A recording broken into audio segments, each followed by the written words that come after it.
నమస్తే రమగారు. నమస్తే జయ. రమగారు, మనం తెనాలి రామకృష్ణుడి స్టోరీలు చెప్పుకునేవాళ్ళం. మళ్ళీ చెప్తారా? ఒకటో రెండో చెప్దాం. తెనాలి రామకృష్ణుడు అనగానే ఒక తెలివైన వ్యక్తి, ఒకలాంటి ఉత్సాహం అండి.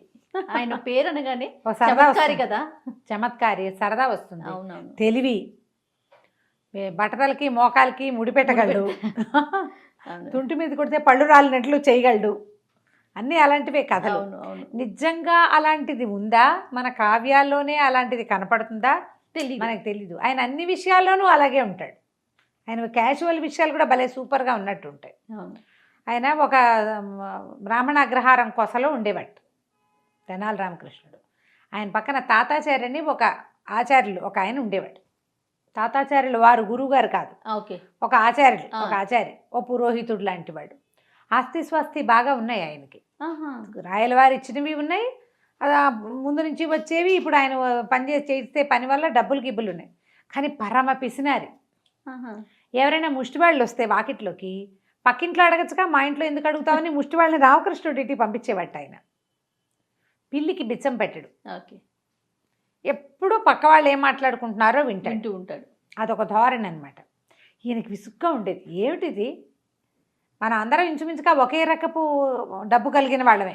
వాళ్ళు ఎక్కువ కాదు, తక్కువ కాదు. అదే ఓ 10 పైసలు వాడు మా ఇంట్లో తీసుకో, వాళ్ళ ఇంట్లో కూడా తీసుకో అనాలి. అంతేగాని నేను ఇవ్వను, వాళ్ళ ఇంట్లో తీసుకోమంటామేమిటి? పైగా ఎవరైనా చుట్టాలు వస్తే భోజనం అయిపోయిందని, బయటికి వెళ్తున్నానని అట్లా కూడా చేసేవాడు. అతిథి అభ్యాగతులు ఆ కాలంలో ఏముంది, ఆ ఊళ్ళోకి వచ్చిన బ్రాహ్మలు ఎవరో ఒకళ్ళు, పరాయి వాళ్ళ నుంచి వచ్చిన వాళ్ళు బ్రాహ్మణులలోనే భోజనం చేయాలని ఒక నియమం ఉండేది. ఇది తప్పనుకోవద్దు. అది ఆ కాలం అట్లా చేసేవాడు. బ్రాహ్మణాగ్రహారం ఎక్కడుందో చూసుకుని, అయ్యా ఈ పూటకి భోజనం కుదురుతుందా అంటే కుదురుతుందని ఎవరైనా అతిథి అభ్యాగతులు బయట నుంచి వచ్చిన వాళ్ళకి భోజనం పెట్టేసేవాళ్ళు. ఎవరైనా వెళ్ళేవాళ్ళండి? ఓన్లీ బ్రాహ్మణులలో వెళ్ళేవాళ్ళు. మామూలు వాళ్ళు కూడా బ్రాహ్మణులకి వెళ్ళేవాళ్ళు. అన్నం దొరుకుతుందంటే ఆ భోజనాల వేళకి వాకిట్లో ఎవరైనా పథికుడు, పాందుడు, యాత్రికులు, బాటసారులు వెళ్తుంటే ఎవరు వెళ్ళినా అన్ని జాతుల వాళ్ళు పెట్టేవాళ్ళు. ఇందులో ఒట్టి బ్రాహ్మలే పెట్టేవాళ్ళని చెప్పట్లా నేను. అదేలేండి. బ్రాహ్మణింటికే కాదు, లేరనుకో, ఏ గొల్లపల్లెల్లోకే వెళ్ళారు అనుకుందాము, అక్కడ వెళ్తే నాయన ఈ పూటకు భోజనం అంటే వీళ్ళు ఏం చేసేవాళ్ళు, అయ్యగారు బియ్యం పప్పు ఇస్తాం, మీరు వండుకు తినండి అని ఇచ్చేవాళ్ళు. ఓ పొయ్యి ఏర్పాటు, వాళ్ళకి కాస్త వంట చెరుకు కావాలా, స్వయం పాకం ఇవ్వటం, వండుకునేందుకు ఆసరా. గొడ్ల సావిళ్ళు అవి ఉంటాయా, ఈ గొడ్లు కట్టేసే చోట పశువుల శాల, దానికి ఒక పెడగా ఒక ప్రాంతాన్ని వదిలిపెట్టేసేవాళ్ళు. ఇట్లా ఈ పథికులు ఎవరైనా వంట చేసుకుని తింటారని. అయ్యగారు వంట చేసుకుంటున్నారని అటువైపు తలకాయ తిప్పకుండా. కొంతమంది అయితే ఇంకొంతమంది కొన్ని నాకు తెలిసి 170 ఏళ్ల క్రితం కూడా ఇది జరిగేది. మీరే వండుకొని వండండి ఈ పూట దేవుడికి. వాళ్ళు ప్రతి వాళ్ళు తమ దేవతార్చనని వెంట పెట్టుకుని తిరిగేవాళ్ళు. బ్రాహ్మణులు, వైష్ణవులు కూడా దేవతార్చనకి స్వామికి నివేదన చేస్తే ఆ ప్రసాదం పెట్టండి అయ్యగారు మాకని మిగిలిన జాతుల వాళ్ళు వాళ్ళ దగ్గర నుంచి భోజనం పెట్టించుకునేవాళ్ళు.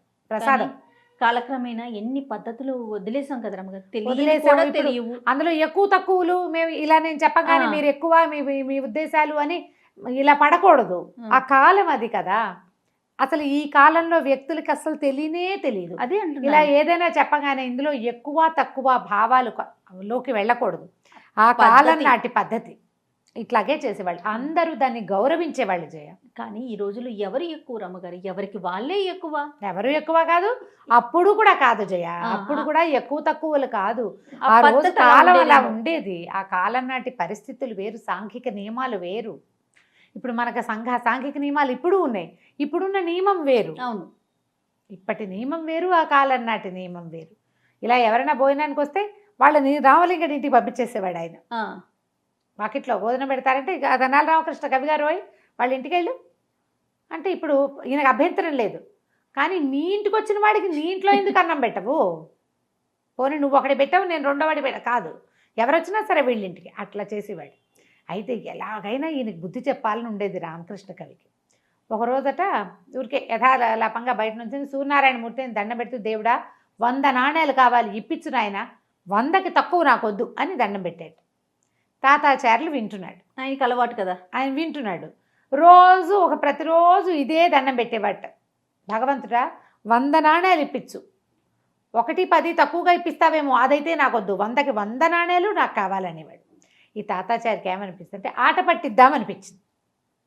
రోజు వింటున్నాడు కదా, అదే అదే. వినకపోతే ఏ గోల లేదు. ఈయన వింటున్నాడని ఆయనకి తెలుసు కాబట్టి ఆ డైలాగులు ఆ, అన్నాడు. ఏం చేశాడు, 90 నాణేలు మూట కట్టి రామకృష్ణ కవి గారింట్లో పడేశాడు. ఆ. పడేసేసరికల్లా ఈయన గల్లు మంది చూసుకున్నాడు. ఏమిటో పడింది అన్నాడు. అనేసరికల్లా ఏదో మూటల్లే ఉందండి, డబుల్ మూటలా ఉంది, ఇదేమిటి మన వాకిట్లో పడింది, ఏ పక్క నుంచి వచ్చిందంటే ఆ పిల్ల ఒకటి ఉంది వాళ్ళకి, అదేమో వాకిటి, అమ్మ నాన్న తాతాచారి మావయ్య మన ఇంట్లో విసిరేశాడు నాన్న చెప్పేసింది. అంటే మూట వాళ్ళ ఇంట్లో నుంచి ఇక్కడ పడింది. సరే ఊడ తీసి చూశారు, 90 చకటగా లెక్క పెట్టాడు. 90 నాణేలు ఉన్నాయి. ఏమన్నాడు, దేవుడా నువ్వెంతో గొప్పవాడివి, ఆ 10 నాణేలు కూడా నీకు సమయానుకూలమైనప్పుడు వేసేయి నాయనా మా ఇంట్లో అన్నాడు. అనేసరికల్లా అనేసి ఏమి లోపల పెట్టే అన్నాడు. భార్య తీసుకెళ్ళి ఆ మూట లోపల పెట్టేసి తాతాచారి గారు గోడ నుంచి తొంగి చూసి, ఏమయ్యా ఏమిటి 10 నాణేలు తక్కువ వస్తే కుదరదు, నాకు 100కి 100 కావాలన్నావే, మరి ఏంటి 90 తీసి దాచిపెట్టుకున్నావు అన్నాడు. 90 తీయటం ఏంటి, 90 లేదు ఏం లేదు, నేను దేవుణ్ణి అడుగుతున్నాను, నాకెప్పుడు వచ్చినాయి డబ్బులు అన్నాడు. తాతాచారి అన్నాడు, అదేంటి ఇప్పుడేగా పడేశాను నేను, 90 నాణేలు నేను పడేస్తే నువ్వు లెక్కెట్టావు, తతిమా 10 ఇవ్వమన్నావు, బ్యాగ్ లోపల పెట్టుకున్నావు సంచి, నువ్వు నిన్నటిదాకా రోజు ఏం చెప్తున్నావు, 10కి 10 తక్కువ ఇస్తే నాకు వద్దో అన్నావు, ఆ 10 తక్కువ అంటూ కూడా నువ్వు ఇవాళ తీసుకున్నావు కదా అన్నాడు. అనేసరికల్లా రామకృష్ణ కవి తయ్యమని లేచాడు ఇంతెత్తున. అవురవరా, దేవుడు డబ్బులు ఇవ్వటం ఏమిటి, నేను దేవుడిని అడగటం ఏమిటి, నా ఇంట్లో పడ్డం ఏమిటి, నా ఇంట్లో ఏమీ పడలేదు, నేను తీసుకోలేదు అనగానే తాతాచారి గారి గుండెల్లో రాయబడింది. ఓ నాయనా, నా 90 నాణాలకి కాళ్ళు వచ్చేసినట్టున్నాయి, ఏదో ఆటకాయితనానికి చేస్తే వీడు డబ్బులు కొట్టేసేలాగా ఉన్నాడు అనేసి గట్టిగా అరిచి కేకలు పెట్టాడు. 90 నాణాలు, విచ్చు రూపాయలు, ఇంతంత బిళ్ళలు, నా కష్టపడి సంపాదించాను, మూట కట్టాను, ఎర్ర సంచిలో మీ ఇంట్లో పడేశాను, నువ్వు తీసుకున్నావు అనేసరికల్లా ఏనన్నాడు, ఇంకా నయం నేను తీసుకోలేదు, మా ఇంట్లో ఎవడైనా పక్కింట్లో పడేస్తాటయ్యా డబ్బులు, మరీ చెప్పావు, పైగా నువ్వు మీ ఇంటికి వచ్చిన ముష్టివాడిని కూడా మా ఇంటికి పంపిస్తావు, నువ్వు పంపటమే నువ్వివ్వటం ఏంటి కాదన్నాడు. అనేసరికల్లా తాతాచారి నాడు బోచి ఎగ్గట్టాడు అనమాట. ఆయన వెంటనే పద రాజుగారి దగ్గరికి నిజంగా చెప్తానన్నాడు, రాయల వారి దగ్గరికి బయలుదేరాలి. అనేసరికల్లా రామకృష్ణ కవి అన్నాడు, ఇంకా నయం మా గుర్రానికి కాలు విరిగింది నిన్న, నేను నా గుర్రం లేదు, పైగా ఈ మధ్య నేను సభకెళ్ళటం మానేశాను, మంచి పంచెలు ఏమీ లేవని, పంచెలు లేవని మానేశాను, పంచెలు లేవు, గుర్రం లేదు, నేను రానన్నాడు. అనేసరికల్లా తాతాచారి గారి భయం వేసింది. ఇవాళ కనుక వదిలేశానా, వేడిలో వేడి ఈ పూట వెళ్తే ఏదైనా అవుతుంది, రేపటి కాదు వాళ్ళ ఇంట్లో సోదా చేయడానికి కూడా ఆ సంచిలు ఇవ్వలేదనుకో, అప్పుడేం చేస్తాను, వీడి ఇంట్లోకి వెళ్ళనీయకూడదు, ఎలాగైనా తీసుకెళ్ళిపోవాలి అని ఆలోచించుకుని మన దగ్గర గుర్రం ఉంది, పంచెలకేముంది మన పెట్టి నిండా లేవు, గబగబా లోపలికి వెళ్ళి ఒక కొత్త పంచె తీసుకొచ్చాడు, ఈ పంచె కట్టుకో, నా గుర్రం మీద ఎక్కువ, మన ఇద్దరం కలిసి వెళ్దామన్నాడు. సరే ఇదేం చేశాడు, ఒంటి మీద ఉన్న అంగాస్త్రం ఈ పక్కన పడేశాడు, చక్కగా పంచె కట్టుకున్నాడు. ఈయన దగ్గర ఉన్నటువంటి చక్కటి గుర్రాన్ని ఎక్కి ఇద్దరు ఒకళ్ళ వెనకాల ఒకళ్ళు ఎక్కి కూర్చుని రాయలవారి ఆస్థానానికి పోయారు. తాతాచారి గారు అంపకంపాలతోటి అరుచుకుంటూ ఈయన రోజు ప్రార్థించేవాడండి. 100కి 10కి తక్కువగా ఇస్తే కుదరదనేవాడు, 10కి తక్కువ ఇస్తే ఏం చేస్తాడో చూద్దామని నేను పడేశాను, 90 తీసుకున్నాడు, లెక్కెట్టాడు, తతిమా 10 ఇవ్వమన్నాడు, తీరా నేను మాట్లాడేసరికల్లా సంచి దాచేశాడు, నా 90 నాకు ఇప్పించండి అన్నాడు. అనేసరికల్లా రామకృష్ణ కవి అన్నాడు, ప్రభు ఈయన మరీ విడ్డూరం అండి, ఇప్పుడు మా ఇంట్లో 90 నాణేలు కావాలంటే వీళ్ళ ఇంట్లో సోదా చేయండి 90 నాణేలు దొరుకుతాయి అంటాడు, మా ఇంట్లో ఉండవు 90 నాణేలు. అదే కదా, ఇప్పుడు ఈయన రాయలవారి ఆస్థానంలో చిన్న కొలువు చేసుకుని ఏదో ఉద్యోగం చేసుకుని వాళ్ళ తాత తండ్రులు సంపాదిస్తే నేను మాత్రం చేయట్లా ఉద్యోగం, నేను చేస్తున్నా, నాకు ఉంటాయి డబ్బులు, నా డబ్బులు లేకపోలేదు కదా, అసలు ఈయన వరుస చూస్తుంటేనండి నేను ఎక్కొచ్చిన గుర్రము తందే, నేను కట్టుకున్న పంచా కూడా తందేనన్నాడు, అనేలాగా ఉన్నాడండి అన్నాడు. అనేసరికల్లా తాతాచారి గారు తెల్లబోయాడు, అయ్యోయ్యో ప్రభు ఆ గుర్రం నాదే, ఈ పంచ కూడా నాదేనండి అన్నాడు. అనగానే రాయలవారికి ఏమిటి పిచ్చ కింద నీకు, తెనాలి రామకృష్ణుడు ఎక్కొచ్చిన గుర్రం నీదేమిటి, ఆయన కట్టుకున్న పంచ నీదేమిటి, నీకు మతి స్థిమితం తప్పింది, ఒరే తాతాచారి గారిని తీసుకెళ్ళి ఇంట్లో దింపండి రా అన్నాడు. ఆయన లబో దిబోం అంటున్నాడు, ఈయన మాత్రం తను కట్టుకున్న పంచ తన ఒంటి మీదే ఉంచుకొని తను ఎక్కొచ్చిన గుర్రాన్ని ఎక్కి తాపీగా వెళ్ళిపోయాడు గుర్రం ఎక్కి ఇంటికి. తాతాచారి గారు ఆ తర్వాత ఇంకా నోరు ఎత్తేవాడు కాదు. ఇప్పుడు నోరు తెరిచి రామకృష్ణ కవి మీద ఏదైనా అంటే రాజుగారు పోట్లాడతారు, నమ్మరు కదా ఎవరు, ఇక నమ్మరు కదా. ఇప్పుడు రామకృష్ణ కవి కట్టుకున్న పంచ ఎవరిది అంటే ఏం సమాధానం చెప్పాలి. ఇక ఆ తర్వాత ఎప్పుడు పిసినారితనానికి పోలేదు.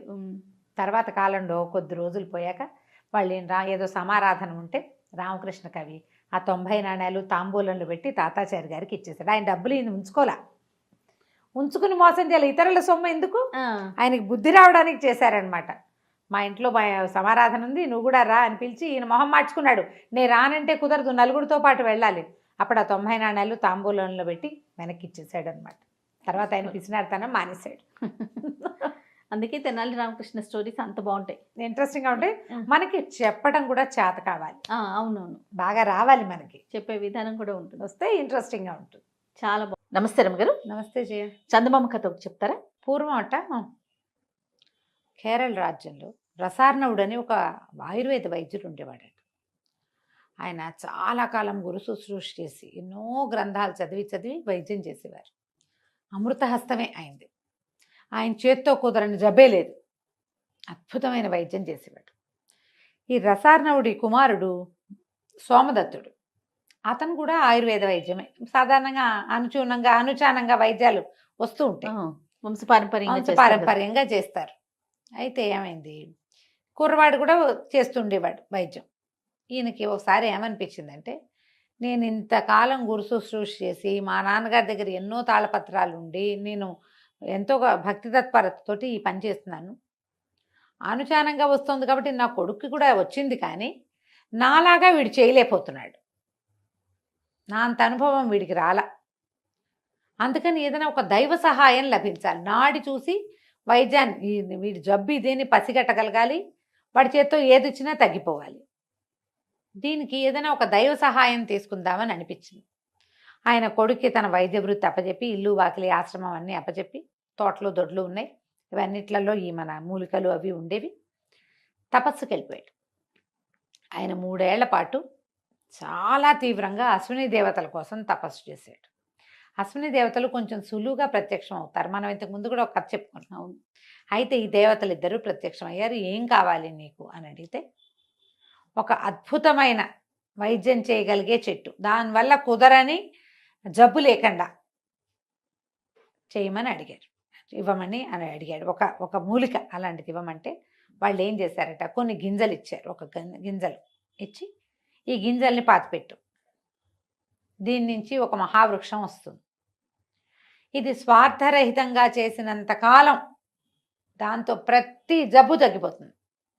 స్వార్థం లేకుండా చెయ్యాలి, లేకుండా స్వార్థరహితంగా చేసినంత కాలం పనిచేస్తుంది. దీనికి ఒక ఫలం కాస్తుంది, అది స్వర్గ ఫలాన్ని ఇస్తుంది, అమృత ఫలం. అది స్వార్థంతో తీస్తే మాత్రం రాదు, స్వార్థంతో తీసారా వేరే అడ్వర్స్గా వచ్చేస్తాయి. ఆ పండు కోసాక ఇంక ఈ చెట్టు లాభం లేదు అని చెప్పారు. ఈయన బీజాలు తీసుకుని మళ్ళా కేరళ రాజ్యానికి వచ్చేసాడు. వచ్చాక తన వాకిట్లో ఒక పక్కగా మంచి ఈశాన్య దిక్కున ఈ అద్భుతమైన గింజల్ని, దేవతలు ఇచ్చిన గింజల్ని నాటాడు. చూస్తూ ఉండగానే ఒక చెట్టు మొలిచింది. తక్కువ రోజులుండి అది మహావృక్షమైంది. దాని ఆకుతో తలనొప్పి, కడుపుల నొప్పి, వీపు నొప్పి, వేలు నొప్పి, పడింది గాయం, కాలిన గాయం అన్నీ నయమైపోయేవి. ఆకులు కోయటం, చూర్ణం చేయటం, ఇచ్చేయటం, రసం తీయటం, ఇచ్చేయటం, ఆకులు తీసి పుండు మీద వేస్తే మానిపోతుంది. దీనికి చిటారు కొమ్మన ఒక ఎర్రని అద్భుతమైన అంత ఫలం కాసింది. ఒకటే. వచ్చిన వాళ్ళందరికీ రసార్ణవుడు చెప్పేవాడు, అది విషఫలం, ఆ కండు కోయకూడదు. ఈ ఆకులు కూడా తండ్రి కొడుకే పనిచేస్తాయి, వీళ్ళే కోస్తారు, వాళ్ళకే కదా అది వచ్చింది. అవును. చక్కగా వైద్యం చేసేవాళ్ళు. జరిగింది కొంతకాలం జరిగాక రసార్ణవుడు పెద్దవాడైపోయాడు. ఆయన మరణించే సమయంలో కొడుకుని దగ్గర పిలిచాడు. నాయన, విషఫలం అని చెప్పే కానీ అది విషఫలం కాదురా, అది అమృత ఫలం. ఓహో, ఈ చెట్టు ఆకులు నువ్వు స్వార్థం లేనన్నాళ్ళు నీకు పనిచేస్తాయి, స్వార్థం నీ బుద్ధిలోకి వచ్చిందా ఈ ఆకులు పనిచేయి అంటే కొడుకు అన్నాడు. సోమదత్తుడు ఆతృతగా, నాన్న నువ్వు అమృత ఫలం అంటున్నావు, చచ్చిపోయేందుకు సిద్ధంగా ఉన్నావు, ఆ పండు కోసి నువ్వు తీసుకుంటే నువ్వు బతుకుతావు, మన కోసమే కదా అశ్విని దేవతలు ఇచ్చింది అంటే ఆయన చెప్పాడు, కాదురా నాయన, ఆ పండు కోసామా ఇక ఈ చెట్టు పనిచేయదు. ఓహో, ఈ చెట్టే మన జీవనం, ఈ చెట్టు వల్లే అందరికీ జబ్బులు తగ్గుతున్నాయి, ఈ చెట్టే మన ప్రఖ్యాతి, స్వార్థం రాకుండా చూసుకో, పండు మాత్రం కోయొద్దు. బాగుంది. సోమదత్తుడు ఎంతకాలమో వైద్యం చేస్తూ ఉండేవాడు. వచ్చిన వాళ్ళంతా అడిగేవాళ్ళు, మా నాన్నగారు అది విషఫలం అన్నారు, ఆ పండు ఉంటేనే ఈ చెట్టుకు బలం, కానీ అది కోయకూడదు, ఏదో చెప్పేవాడు.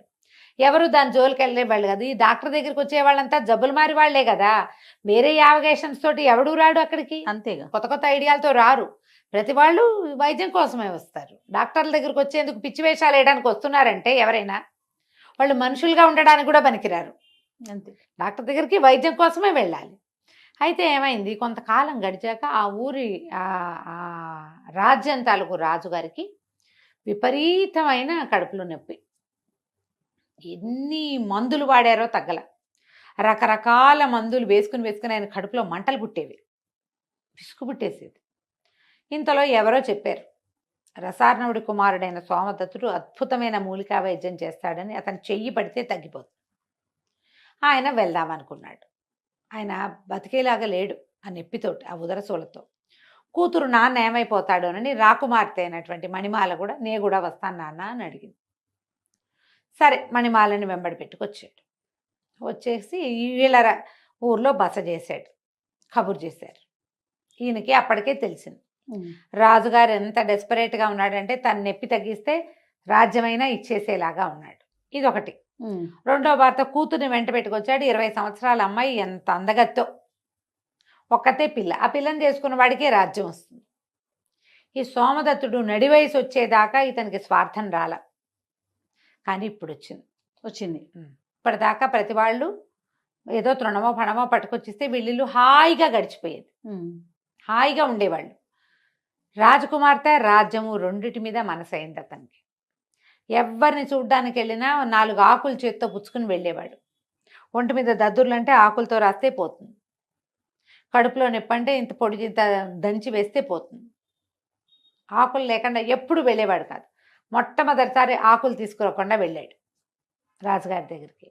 రాజుని అడిగాడు, మా అయ్యా మీరు తగ్గితే మీరేమి ఇస్తారండి? మీరు ఏది అడిగితే అది ఇస్తాను, మీకేం కావాలో అడగండి, నా జబ్బు తగ్గించానంటే ఒక్క గడియలో పోగొడతా మీకు వచ్చిన సమస్యని.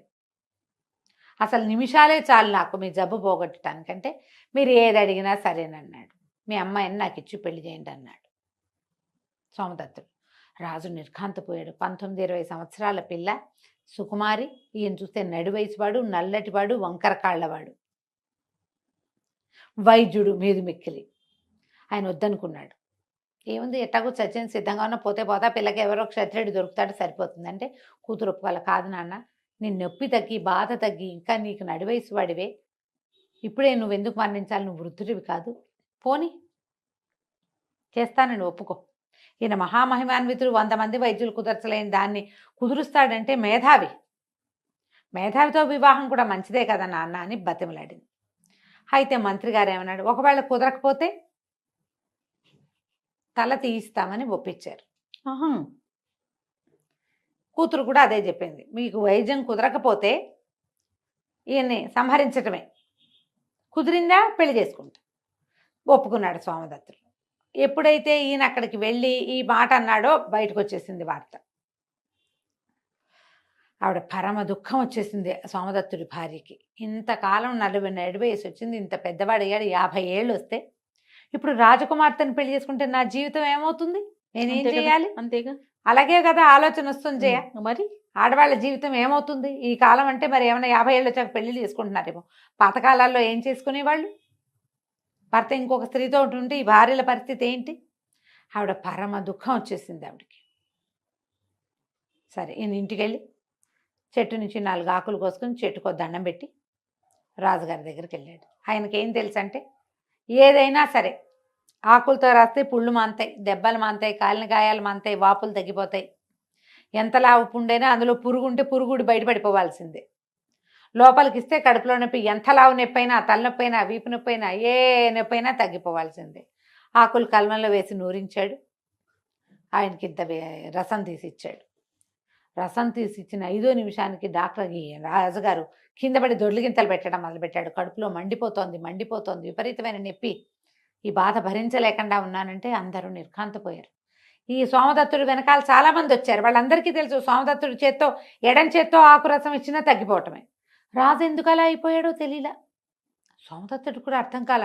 ఇప్పటిదాకా ఎప్పుడు తన తండ్రి ఆ గింజలు తెచ్చిన రోజు నుంచి ఈ రోజు దాకా ఈ 30 సంవత్సరాలు 30 సంవత్సరాలు ఆయన ఫెయిల్ అయిందే లేదు. వీళ్ళు ఏమన్నారు, ఏమిటి రాజా వైద్యశేఖర కత్తికి రెడీగా ఉన్నారా అని అడిగితే నన్ను ఒక్కసారి ఇంటికి వెళ్ళి చూసి రానివ్వండి అన్నాడు. నేను ఇంటికి వెళ్ళేసరికి చెట్టు బోసిగా ఉంది, ఆ కాయ లేదు. విషఫలం కదా అది. ఇంట్లోకి వెళ్ళాడు దుఃఖంతో. అయిపోయింది. ఎందుకంటే ఎప్పుడైతే ఆ చెట్టు కాయ కోయబడిందో ఈ ఆకులకి మహత్యం తగ్గిపోయింది. మహత్తు ఈ ఆకులు రాజుగారికి ఇస్తే రాజుగారికి ఏం పని చేయలే. ఆకుల వల్ల చెట్ల మందు వల్ల కడుపులో మంట వచ్చింది ఆయనకి. ఇప్పుడు ఏం చేయటం? లోపలికి వెళ్ళేసరికి అలా బాకెట్లో ఎక్కించి గుమ్మంలో కడుగు పెడతారు. కాగితం కనపడింది. కాగితంలో రాసింది, మీ జీవితానికి నేను అడ్డంకి కాదల్చలేదు. రాజకుమార్తెను పెండ్లాడి హాయిగా ఉండండి. విషఫలం తిని మరణిస్తున్నాను అని రాసింది. ఈ విషఫలం ఎవరు కోసారు? భార్య కోసింది. ఈయనేమో స్వార్థంతో మందిచ్చాడు. ముందే స్వార్థంతో మంది ఇచ్చినందుకు అక్కడ పని చేయలే. ఫలం కోయబడింది, ఇంకా ఎప్పటికీ ఆ మందు ఆ చెట్టు పనిచేయదు. అంతేగా. 2 విధాలా నష్టపోయాడు. ఇటు భార్యను కోల్పోయాడు. పరమ దుఃఖంతో నెత్తి మీద చేతులు పెట్టుకున్నాడు. భటులు వచ్చేసారు. నువ్వు ఇంకేదైనా వైద్యం చేస్తావా, చంపేయమన్నావా అని లాక్కుపోయారు. లేకపోతే రాజుగారు గోడును విలపిస్తున్నాడు. నొప్పి రాకుమార్తె ఏడ్చేస్తుంది. మంత్రివర్యులంతా నెత్తి మీద చేతులు పెట్టుకుని ఉన్నారు. ఈయనకి కత్తి తెగటార్చటానికి నుంచునుంటే ఆకాశంలో నుంచి ఒక అశరీరవాణి వినపడింది, నా భర్తని క్షమించండి, అతను మొత్తం జీవితంలో మొట్టమొదటిసారి స్వార్థానికి లోనయ్యి ఈ పొరపాటు చేశాడు అని ఆకాశం నుంచి ఒక మూలిక కింద పడింది. ఈ మూలిక రసం తీసి రాజుగారికి ఇవ్వండి, రాజు స్వస్థుడవుతాడు, నా భర్తని శిక్షించకండి అని మాయమైపోయింది. ఆ మూలిక రంగరించి సోమదత్తుడే ఇచ్చాడు ఆయనకి. మూలిక వేసుకున్న కాసేపటికి రాజుగారికి కొత్త మంట పాత నొప్పి 2 పోయినాయి. స్వస్థుడైపోయాడు. ఆయన రాజకుమార్తెను తీసుకెళ్ళిపోయాడు. సోమదత్తుడు ఇంకా జీవితంలో వైద్యం చేయలే. విషఫలం అంటే అదేదో విషం కాదు, స్వార్థమే విషం అంతే. నువ్వు ఎప్పుడైతే సెల్ఫిష్గా మారేవో అయిపోయింది అంతే. కంచికి మనం ఇంటికి. చాలా చాలా బాగుంది. నమస్తే రమ్య. నమస్తే జయ గారు. నమస్తే జయ. ఏదైనా మంచి స్టోరీ చెప్పండి రమ్య గారు. సాధారణంగా మనం చదువుకున్న వాళ్ళు, జ్ఞానం కలిగి ఉన్న వాళ్ళ ప్రత్యేకతే వేరుగా చెప్పుకుంటాం. Knowledgeable people. నాలెడ్జ్ ఎక్కడి నుంచి వచ్చేస్తుంది? సహజంగానే కొంచెం ఐక్యూ ఉన్నవాళ్ళు ఉంటారు, చురుగ్గా తెలివిగా యాక్టివ్గా ఉంటే చదువు వాళ్ళకి వాళ్ళ ఐక్యూని బాగా పెంపొందిస్తుంది. అప్పుడు వాళ్ళకి రకరకాల విషయాలు తెలుసుకునే అవకాశం లభిస్తుంది. ఒట్టి ఐక్యూ ఉన్నవాడు కొన్ని చోట్ల రాణిస్తాడు. అవును. కానీ వాడికి చదువుతోటి ఆ ఐక్యూని పదును పెడితే వాళ్ళు ఇంకా అద్భుతంగా రాణిస్తారు. దాన్ని ప్రూవ్ చేసే ఒక కథ. పిల్లలకి నువ్వు తెలివిగల పిల్లలు, నువ్వు తెలివైన వాడివి, చదువుకుంటే ఇంకా రాణింపుకొస్తావని చెప్పాలి. చదువుకుంటే నీకు చాలా రకాల విజ్ఞానాలు వస్తాయి. నువ్వు ఒక్క తెలివి ఒకటే కాదు, చురుగ్గా ఉంటారు చూడు కొంతమంది పిల్లలు. అసలు ఇవాళ రేపు ఈ జనరేషన్లో చురుకుతనం లేని పిల్లలు లేరమ్మా. అవునండి. అతి చురుకు. అవును. ఏం చేసుకోవాలో తెలియదు ఆ మొత్తాన్ని. అలాంటి వాళ్ళే ఉంటున్నారు. అవును. పిల్లలు చదవకుండా ఉంటే చదువు ఎలాంటి ఫలితాన్ని ఇస్తుందో ఈ కథ చెప్పచ్చు. బాగుంది, మంచి కథ. పూర్వం ఒక అగ్రహారంలో ఒక ఆయన ఉండేవారు. 2 మగపిల్లలు. ఆయన చాలా పేదవాళ్ళు వాళ్ళు. అయితే ఏదో చిన్న వృత్తి వాళ్ళది, పౌరోహిత్యం లాంటివి నేర్పించుకున్నారు. 2వ పిల్లడు భలే తెలివిగా ఉండేవాడు. ఆయనకి ఏమనిపించింది, పెద్దవాడు ఎట్లాగో మన ఇంటి పనులు, ఇంటి వ్యవహారము, మన క్లయింట్స్ ఎవరున్నారో వాళ్ళని మన ఊరు వరకు చూసుకుంటాడు. చిన్న ఊర్లో ఎంత డబ్బు వస్తుంది, ఎంత పేరు వస్తుంది, మనం ఉన్న ఊళ్ళో ఏదో భుక్తి గడుస్తుంది, అంతే. మర్యాదకు లోటు లేకుండా ఉంటుంది. కానీ పిల్లాడు చాలా తెలివిగా ఉన్నాడు. వీడిని పెద్ద చెరువులో ప్రవేశపెట్టాలి, పెద్ద చోట. అందుకు ఈ పిల్లవాడికి ఏదైనా చదువు చెప్పించాలని అనుకున్నాడు. కొద్దిగా కొంచెం వయసు వచ్చాక ఏం చెప్పాడంటే, నాయన నిన్ను తీసుకెళ్ళి ఎక్కడైనా పెట్టే ఓపిక లేదు నాకు. నోట్లో 4 ముక్కలు వచ్చు, దారిన పోతూ నలుగురికి 4 మంచి మాటలు చెప్తూ గురువుని వెతుక్కో, చదువుకో నువ్వు అని చెప్పాడు. ఆ కాలం ఏంటంటే ఈ పిల్లల్ని రోడ్డు మీద పంపిస్తే ఎటాగండి అని అనే కాలం కాదు. అదేలే. బ్రాహ్మణులకి భోజనం పెట్టేవాళ్ళు, అవకాశాలు లభించేవి. కొంచెం బ్రాహ్మణ గుర్రాలు వెళ్తే అయ్యగారు వంట చేసుకోండి అని సామాన్లు ఇచ్చేసేవాళ్ళు. వంట చేసి తిని 2 పూట్ల ఆ ఊళ్ళో ఆగి మళ్ళీ వెళ్ళిపోవచ్చు. అప్పుడు అసలు ఫెసిలిటీస్ కావాలన్న గోలే లేదు జయ. అవునండి. పంచలో ఒక చిన్న పంచ వరండా ఉంటే వరండాలో కాస్త పొయ్యి పెట్టుకుని ఒక గిన్నె మట్టి కుండ ఉంటే కుండతో అన్నం వండేసుకుని కాస్త ఒక కూర చేసుకుని, కూర అన్నం వాళ్ళు మజ్జిగ ఇస్తే మజ్జిగ పోసు తింటే ఆ రోజుకి వెళ్ళిపోయింది. రాత్రికి పాలు పళ్ళు కూడా చాలు, అంత అన్నం తినేసేవారు. పంచలో ఒక చాప పడుచుకుని పడుకుంటే పడుకుంటాము, మనకు మళ్ళీ దుప్పట్లు కావాలి, రగులు కావాలి, గోలు కావాలి, ఏమీ లేవు. ఏసీలు, ఫ్యాన్లు అసలు లేవు. పిల్లోలు కూడా క్యారీ చేస్తారు తెలుసా రమ్మగారు, ఉమ్. అదే పిల్లో మీద నిద్ర పట్టిద్దని.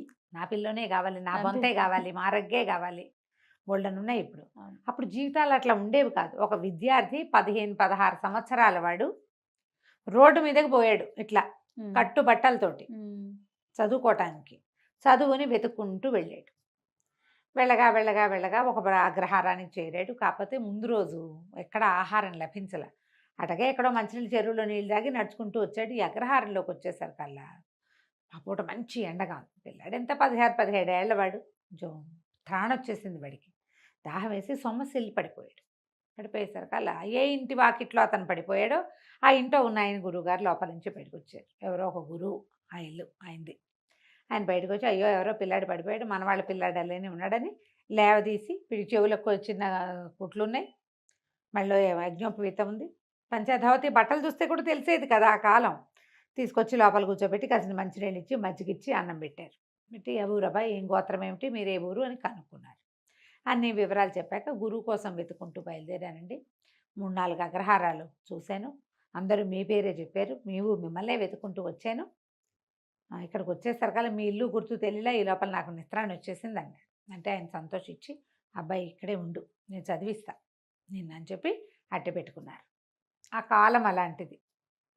ఆ పిల్లాడు గురువుగారు శుశ్రూష చేస్తూ గురువమ్మగారికి ఏవో ఆ పనులు ఈ పనులు చేసి పెడుతూ వాళ్ళ ఇంట్లోనే అన్నం తింటూ 4-5 సంవత్సరాల పాటు చక్కగా చదువుకున్నాడు శాస్త్రజ్ఞానం అంతా. ఆయన ఏమన్నాడు, నువ్వు అన్ని విద్యలు నేర్చుకోవాలి, ఒక కోయరాజు దగ్గరికి పంపిస్తా, వాడు నీకు కొత్త విద్యలు నేర్పిస్తాడు అంటే సరేనన్నాడు. కోయరాజు దగ్గర అక్కడ తిండు ఇతను, పళ్ళు తేనె తీసుకుంటాడు వాళ్ళ దగ్గర నుంచి, అన్నం వండుకుని తినాలి. ఓకే. ఎలాగో గురువుగారి ఇంట్లో అలవాటే, వాళ్ళ ఇంట్లో కూడా వాడికి అలవాటే పాపం అబ్బాయికి. ఏం పేరు, జయదేవుడు అబ్బాయి పేరు. అక్కడి నుంచి ఆ కోయరాజు దగ్గరికి వెళ్తే కోయరాజు బాణాలు వేయటం, కత్తులు తిప్పటంతో పాటుగా దొంగతనం చేయటం, చోర విద్య, దాంట్లో మెలకువలు కూడా నేర్పించాడు. అతని దగ్గర ఉన్న విద్యలు నేర్పమన్నారు. నేర్చుకున్నాడు. నేర్చుకున్నాక సరే స్వగ్రామానికి బయలుదేరాడు. అవన్నీ ఎక్కడో ఊళ్ళు వెళ్తుంటే సరే ఒక ఊర్లో ఆగాడు. ఆగి ఒక బ్రాహ్మణ గృహస్థింట్లో మంచినీళ్ళు భోజనం కోసం అడగడానికి పోయాడు. పోయేసరికల్లా ఆవిడ ఏమైనా మంచినీళ్ళు మజ్జిగ ఇచ్చి, ఎక్కడి నుంచి నాయనా, ఏ ఊరు ఏమిటి అంటే, చిన్నప్పుడే బయటకు వచ్చానండి, అక్కడ చదువుకున్నాను హరిశర్మ గారి దగ్గర, తర్వాత ఏమో ఇట్లా కోయరాజు దగ్గర రకరకాల విద్యలు నేర్చుకున్నాను, ఇక నేను రాజోద్యోగం చేయగలిగే సత్తా వచ్చింది, ఎక్కడైనా ఉద్యోగం దొరికితే చూసుకుంటా, ముందు మా వాళ్ళని చూద్దామని బయలుదేరానంటే, ఏమిటో నీ విద్యలన్నీ వింటుంటే వింతగా ఉంది, ఇప్పుడు మా ఇంటికి ఎవరు వచ్చారో చెప్పు, చాలా చదువుకున్నావు కదా, ఊహించు మా ఇంట్లో ఏం జరిగింది, మా ఇంటికి ఇంతకుముందు ఎవరో వచ్చారు, ఎవరు వచ్చారో నువ్వు ఊహించి చెప్పగలవా, మా వాకిట్లో ఏం జరిగిందో ఆలోచించి ఐక్యూ తోటి, మనం సినిమాలో చూసాం, వాడు ఊహించి చెప్పేస్తాడు అవును. బ్యాంక్ రాబరీ జరుగుతోందని. అవునండి. ఇలాంటి కథలే దానికి ఆధారం. ఓకే.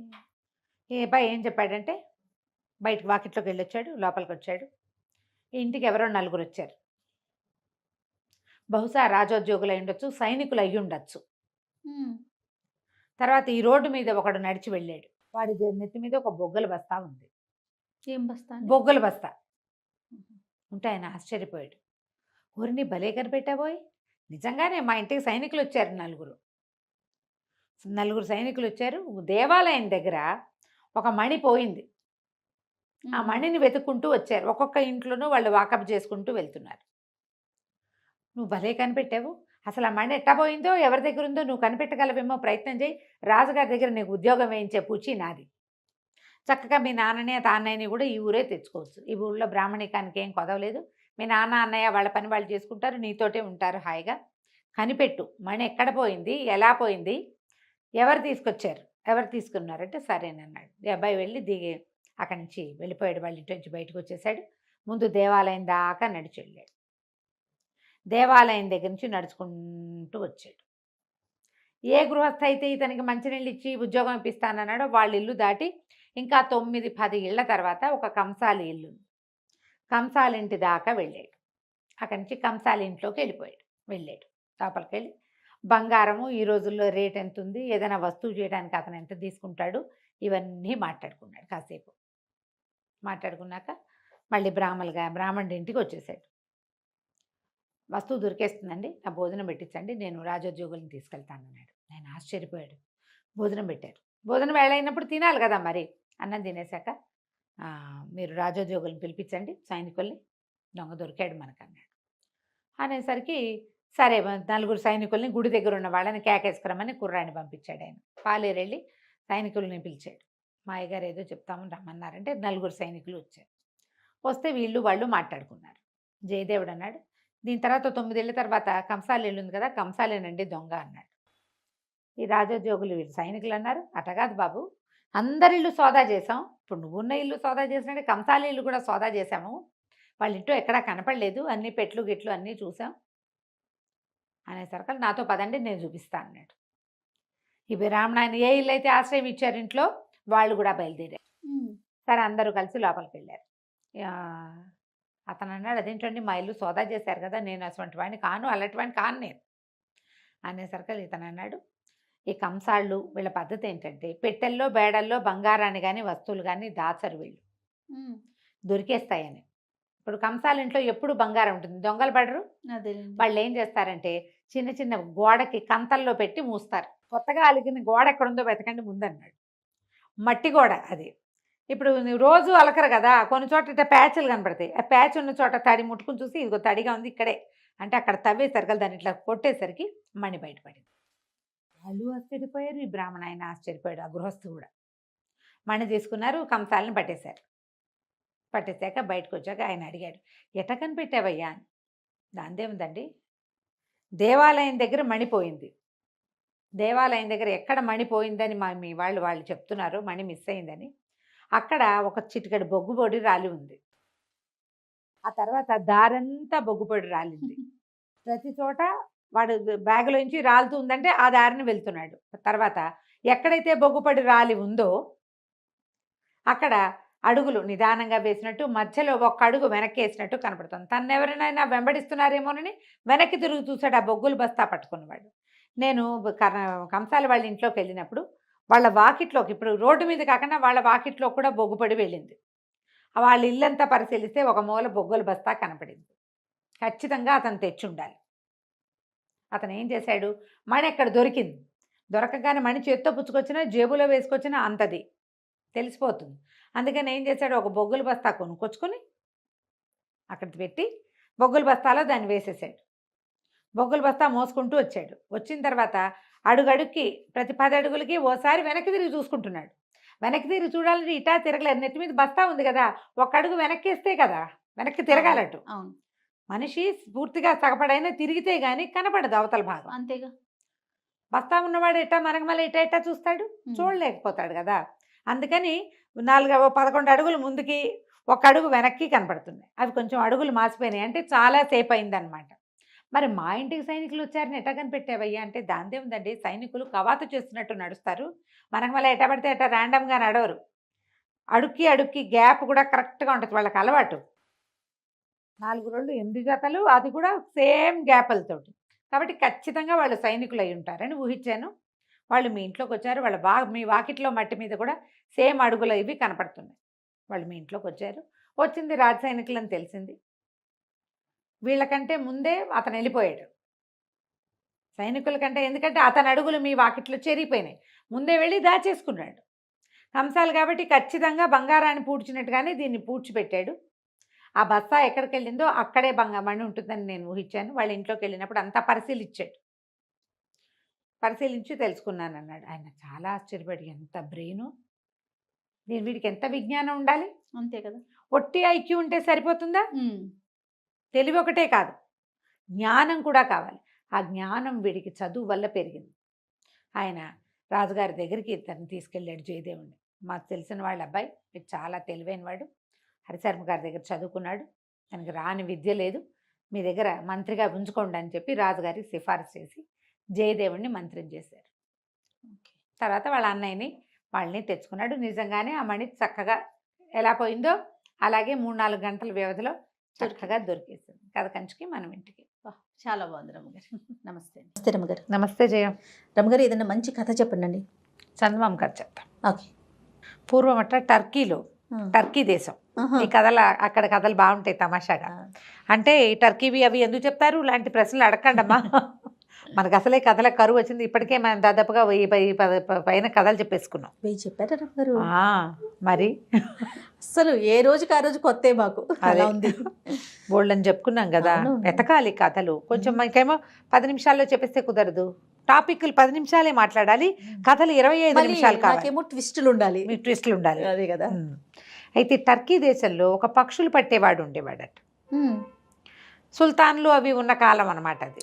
అయితే ఈ పక్షి ఒకరోజు వీడు ఏం చేసేవాడంటే అడవిలో చెట్ల మీద అక్కడ ఉచ్చు పన్నేవాడు. ఏ పక్షులైనా వాళ్తే దొరికిపోయేవి. ఓసారి వీడు ఎట్లా చెట్టు మీద ఉచ్చు పెడితే ఓ కాకి పడిందిట అందులో. వీడు కాకిని తీసాడు. కాకులు కూడా తినేవాళ్ళేమో, వాళ్ళు దుప్పటిగా మనకు తెలీదు పాపం. తీసుకునేసరికల్లా కాకి మనిషి భాషలో మాట్లాడింది, నన్ను వదిలేసేయి, నేను నీకేం ఉపయోగపడను, నన్ను వదిలేసి మళ్ళీ ఉచ్చుపెట్టు, ఒక అందమైన పక్షి వస్తుంది. ఆ పక్షిని సుల్తాన్ గారికి ఇచ్చేద్దు కానీ చక్కగా, నీకు బోల్ డబ్బులు వస్తాయి, నాతోటి ఏమొస్తాయి, పావలా కూడా రాదు నా వల్ల, వదిలేవా అందిట. సరే ఆ కాకిని చూస్తే అతను కొంచెం సరదా వేసింది. మాట్లాడతాయి ఆ కాకులు, కాకాక అంటుంది, కాకాక ఇది కీకి అంటోంది. అందుకని సరేనని దాన్ని వదిలిపెట్టాడు. అది అక్కడే నుంచుంది పోకుండా. ఇతను మళ్ళీ ఉచ్చుపెట్టి దూరంగా కూర్చున్నాడు. చాలాసేపటికి, ఎన్ని గంటలకో, ఒక అత్యద్భుతమైన సౌందర్యవంతమైన ఎంతో బాగున్న ఒక పక్షి వచ్చి వాలింది. ఉచ్చు బిగిసిపోయి దొరికిపోయింది. పక్షిని చూసి ఆశ్చర్యపోయాడు. ఇంత పొడుగు తోక దానికి, మెరిసిపోతూ, కిన్నెర జాతి పక్షి. అసలు మనం కనపడదు, మనకి ఎక్కడో కథల్లో వింటాం. అంత అందంగా ఉంది, ఎంత బాగుంది. ఎప్పుడు దాన్ని తింటాము, చేయటము ఏమిటి, దాన్ని సుల్తాన్ కదా ఇవ్వాలి. దాని అందం పట్టలేకపోయాడు. దాన్ని తీసుకుని వెళ్ళి సుల్తాన్ గారికి చూపించాడు. సుల్తాన్ మామూలుగానే ఆయనకి విచిత్ర వస్తువులు అవి అంటే కొంచెం ఇష్టం. ఈ పక్షి అందంగా ఉండేసరికల్లా దాని సౌందర్యానికి వ్యామోహితుడై అపారమైన ధనం ఇచ్చాట ఈ పక్షులు పట్టేవాడికి. వాడు అమ్మయాన్ని ఆనందించాడు. కొన్నేళ్ల పాటు పక్షులు పట్టక్కర్లా, వాడు హాయిగా తింటూ కూర్చోవచ్చు, ఏదో చిన్న వ్యాపారం చేసుకోవచ్చు అనుకుని సరేనని అవి తీసుకుని పోయాడు. అయితే ఈ పక్షిని దగ్గర పెట్టుకుని ఈ సుల్తాన్ గారు ఎప్పుడూ దాన్ని మైమరిచిపోయి దాని వెనకాలే తిరుగుతూ ఉంటాడు. అసలు దాన్ని వదలటల్లా. ఈ వజీర్కి ఒళ్ళు మండిందిట. లేదా ఒక పిట్టను తెచ్చి వాడు ఇంత డబ్బట్టుకెళ్ళాడు, దాంతో మనకి 10 సంవత్సరాల జీతం వస్తుంది, వాడు ఎందుకు తీసుకెళ్ళిపోవాలి, వాడికి ఏదైనా శిక్ష పడాలి. వాడి వల్ల ఇప్పుడు సుల్తాను ఆ పక్షి పిచ్చి పట్టిన వాడిలాగా ఉన్నాడు. ఒకటి రాజుగారికి పిచ్చెక్కిచ్చాడని మంటగా ఉంది, డబ్బులు పట్టుకుపోయాడని చీదరగా ఉంది. అందుకని ఏమనుకున్నాడు, ఒకరోజు వచ్చి సుల్తాన్ గారిని చూడబోయాడు. నేను ఒక బంగారు పంజరంలో ఆ పక్షిని పెట్టి దాంతో కబుర్లాడుతున్నాడు. అదేం మాట్లాడదు, తలకాయ ఊపుతుంది అంతే. దాని అందమే ఇంద్రధనుస్సు లాంటి రెక్కలు, బంగారపు రంగు కొప్పెర, ఈ ముందుండే పైభాగంలో ఉండే కుచ్చు, సౌందర్యం. వ్యామోహపడిపోతున్నాడు సుల్తాన్. ఇతను ఏమన్నాడు, వజీర్ వచ్చి, ఈ బంగారు పంజరం ఏంటండి, ఇంత అందమైన పక్షికి దంతపు ఇల్లు ఉండాలి, దంతంతో చేసింది అయి ఉండాలి. దంతంతో చేసింది ఏంటి, తెల్లగా ఉంటుంది. పక్షి అటు ఇటు కదిలినప్పుడల్లా దాని రెక్కల రంగు ఆ దంతాల మీద పడి ప్రతిఫలించి ఇంకా అందంగా ఉంటుంది, ద్విగుణీకృత సౌందర్యంతో కనపడుతుంది. అనేసరికల్లా ఒక పక్షికి ఇల్లు నిర్మించాలంటే పెద్ద గూడు, ఎన్ని దంతాలు కావాలి. ఎవరు తెస్తారండి దంతాలు అంటే, ఈ పక్షిని తెచ్చిన వాడు దంతాలు తెప్పించండి అన్నాడు. అనేసరికల్లా రాజుగారు మళ్ళీ పక్షుల వాడికి కబురు చేశారు. సుల్తాన్ గారు వాడిని పిలిచి, ఈ పక్షికి ఒక దంతపు ఇల్లు నిర్మించాలని అనుకుంటున్నా, దంతగృహం, అది ఫ్రీగా తిరగాలి, చిన్న పంజరంలో పట్టదు, అది బంగార పంజరమే, పెద్దది కావాలి, దానికి 10x10 ఇల్లు కట్టాలంటే ఎన్ని దంతాలు కావాలి, పక్షి ఫ్రీగా ఉండాలి, దానికి మలమూత్రాలకి వాటికి ఇబ్బంది లేకుండా ఉండాలి, కాబట్టి దంతాలు పట్టు రమ్మన్నారు. అనేసరికలు నిర్ఘాంతపోయాడు. పక్షులు పట్టేవాడు దంతాలు ఎట్లా తేగలుగుతాడు? కొద్ది రోజులు టైం ఇచ్చారు, 1 నెల లోపల నువ్వు దంతాలు ఏర్పాటు చేయాల్సిందే.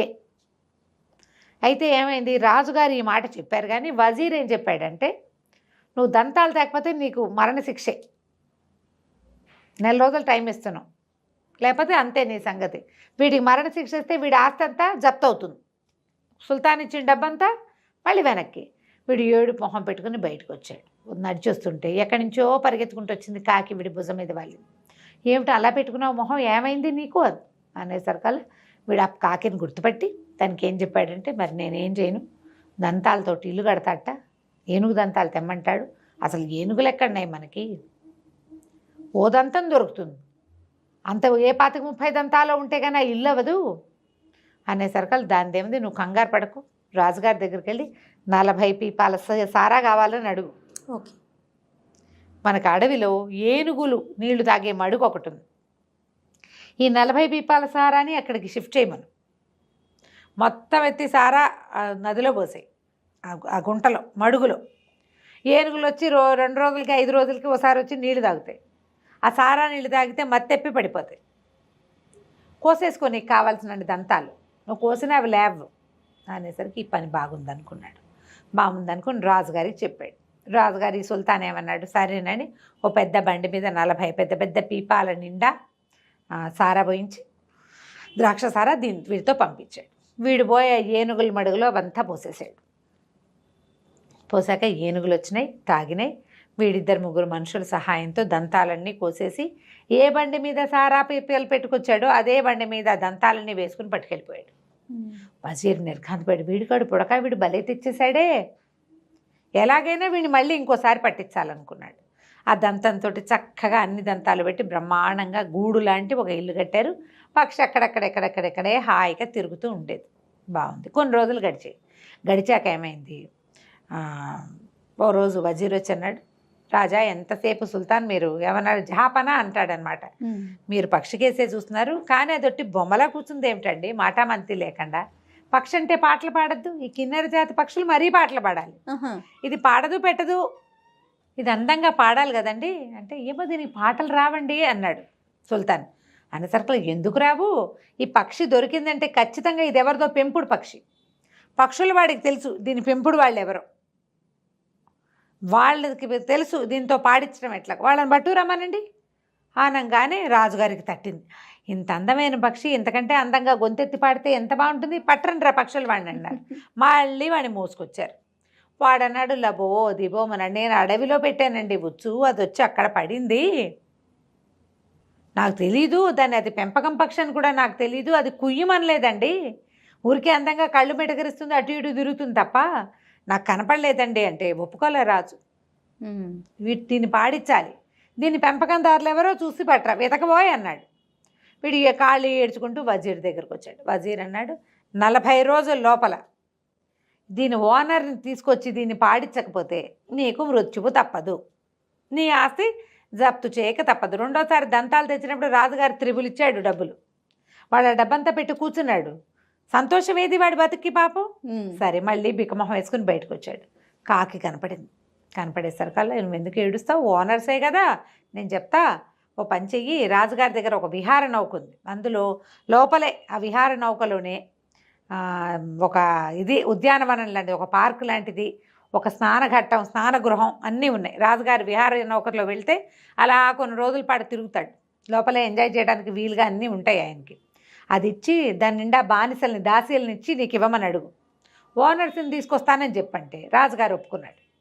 ఒప్పుకున్న పెద్ద విహార నౌక, ఆ విహార నౌక దాంట్లో 30-40 మంది దాసీలు, అది నడపడానికి సైనికులు అన్నీ పుచ్చుకుని బయలుదేరితే ఈ కాకి ఏం చెప్పిందంటే దీంతో పాటు బయలుదేరు, అట్లా ముందుకెళ్ళు, లోపలికి బాగా సముద్రంలో ముందుకెళ్ళాక ఒక అందమైన ద్వీపం వస్తుంది. ఆ ద్వీపం దగ్గరికి వెళ్ళిపోక దగ్గర యువతలే ఆ పడవని ఆపుకో, దాని నిండా బోళ్ళంతమంది అందమైన దేవతా స్త్రీలు ఉంటారు. వాళ్ళంతా పడవని చూసి అదేమిటో చూడ్డానికి ఎక్కుతామంటారు, లోపలికి వస్తామంటారు. అందరినీ రానివద్దు, వాళ్ళల్లో ఒక ఆవిడ ఉంటుంది రాణి, ఆవిడ మాత్రం ఎక్కించు, ఆవిడ ఎక్కంగానే తీసుకొచ్చేసి, మిగిలిన వాళ్ళు మాత్రం రానివద్దు, ఎవరో ఒకళ్ళనే చూడనిస్తానని రాణినే చూడమన్నది. అక్కడి నుంచి వీడేం చేశాడు, పడవ వేసుకుని పోయాడు సముద్రంలోకి. వెళ్ళగా ఒక అత్యద్భుతమైన సౌందర్యవంతంగా ఉన్న ద్వీపం కనపడింది. ఎవరో అందమైన ఆడవాళ్ళు తిరుగుతూ కనిపిస్తున్నారు, మగవాళ్ళు కూడా ఉన్నారు ఎవరో. సరే వీడేం చేశాడు, లంగరేసి యువతలే ఆపెట్టుకున్నాడు. ఈ విహార నౌక బయట నుంచి చూస్తే ఒక సినిమాటిక్గా పక్షి రెక్కలలా అరుస్తున్నట్టు అట్లా బ్యూటిఫుల్గా కనపడుతుంది. దాని నిండా జెండాలు, పెద్ద హంస ఈదుతున్నట్టుగా కనపడుతుంది. వాళ్ళంతా చూసి కిరకిలాడుతూ అందరూ సముద్రంలోకి వచ్చేసారు. ఇతనేమో వాళ్ళందరినీ రాని వాళ్ళ ఒక్కళ్ళనేనని అందరిలోకి తలమానికంగా ఉన్న రాణిని మాత్రం ఎక్కించుకున్నాడు, సుల్తానాని ఎక్కించుకుని ఆవిడ లోపల రాగానే వెంటనే దాసీలంతా వెళ్ళిపోయి ఆవిడకి స్వాగతం చెప్పారు. ఎన్ని రకాల పదార్థాలు రుచి చూపించారు. లోపలికి తీసుకెళ్లారు. కిందంతా తోట, సముద్రంలో ఒక చోట తోట ఉంటుందని ఎట్లా ఊహిస్తారు? అవును. ఆ తోటంతా చూస్తూ మైమరిచిపోయింది ఆవిడ. అక్కడి నుంచి మీరు అలసిపోయారు రండని ఘట్టంలోకి తీసుకెళ్ళి స్నానం చేయించడం మొదలుపెట్టారు. వాళ్ళకి తెలియదు అది. ఈ స్నానశాలలో బోళ్ళంతసేపు ఇవిడికి నలుగు పెట్టి రకరకాల నూనెలు రాసి మెరుగులు పెట్టి స్నానం అయ్యే లోపల కదిలించండి రా పడవ అని పడవ కదిలించుకొచ్చేసారు. స్నానం పానం అన్నీ బయటకు వచ్చేసరికి ఆవిడ పైకి చూసేసరికి అలా ఏముంది, సముద్రానికి తమ ద్వీపం కనిపించట్లా ఎక్కడో ఉంది. భయపడిపోయింది ఆవిడ. ఏడ్చేయటం మొదలుపెట్టింది. అప్పుడు ఈ కుర్రాడు ఏం చేశాడు, పక్షులు వాడు, మీరేం భయపడకండి, ఒక ముఖ్యమైన పని మీద మిమ్మల్ని తీసుకెళ్తున్నాను, నా పని అయిపోగానే మళ్ళీ తీసుకొచ్చి మీ ఇంటి దగ్గర దిగబెట్టేస్తా, హాయిగా విశ్రాంతి తీసుకోండి, వీళ్ళంతా ఉన్నారు మంచిగా గానా బజానా చేస్తారు, చక్కగా తోటలో తిరగండి, హాయిగా తినండి, స్నానం చేయండి, రెస్ట్ తీసుకోండి అని బతిలాడుకున్నాడు. సరే 3 రోజులు ప్రయాణం చేశారు. 4 రోజులు మొత్తానికి మళ్ళీ ఊర్లోకి వచ్చారు. టర్కీ దేశానికి వచ్చారు. ఈవిని దింపేసరికల్లా జనాలంతా ఆవిడ సౌందర్యానికి ముగ్ధులైపోయారు. అక్కడి నుంచి రాజసభలోకి తీసుకెళ్తే రాజుగారు ఉన్న దగ్గరే ఆ పక్షి ఉండేటువంటి గూడు. ఈవిడిట్ట లోపలికి వచ్చింది. ఆ పక్షి కూ అని కూయటం మొదలుపెట్టింది. ఎంత అందంగా పాడుతోందో. రాజు మైమరిచిపోయాడు దాని పాటకి. ఈ ఎదురుగుండా వచ్చిన ఆవిడ సౌందర్యానికి అయితే కుదేలైపోయాడు. ఆవిడ దాని దగ్గర కూర్చోబెట్టుకున్నాడు. ఆ పక్షి తెగ పాడింది. ఈవిడని ఆవిడకి రాజోపచారాలన్నీ చేయించాడు. నాతో ఉండిపోమని అడిగాడు. ఆవిడ ఒప్పుకుంది. ఆవిడే ఉండిపోయింది ఇక్కడే ఈయనతోటి. సుల్తానా, ఆయన సుల్తాన్, ఈవిడ సుల్తానా. ఆ పక్షి నిరంతరము పాడుతూ ఆవిడకి ఆనందం కలిగించేది. ఆవిడ స్నానాలు చేస్తూ పానాలు చేస్తూ పళ్ళు గిళ్ళు తింటూ హ్యాపీగా ఈయనతోటి గడిపింది కొంతకాలం. కొన్నాళ్ళు అయ్యాక ఆవిడకి ఏదో జబ్బు చేసింది సుల్తానాకి. ఇక ఎన్ని వైద్యాలు చేసినా కుదరలా, ఏం చేసినా అవ్వలేదు.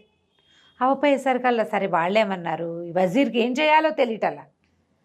దాన్ని పంపిస్తే పక్షి కోసం చూస్తే దంతపు గ్రహం వచ్చింది, దానికోసం చూస్తే ఈవిడొచ్చింది. రాజుగారు మైమరిచిపోయాడు. ఈ కుర్రాన్ని ముంచెత్తేసాడు డబ్బులో. ఈవిడేమో రాజుగారిని ఇంకా కొంచెం మైమరిపించేలాగా చేసేసింది. ఇప్పుడు జబ్బు.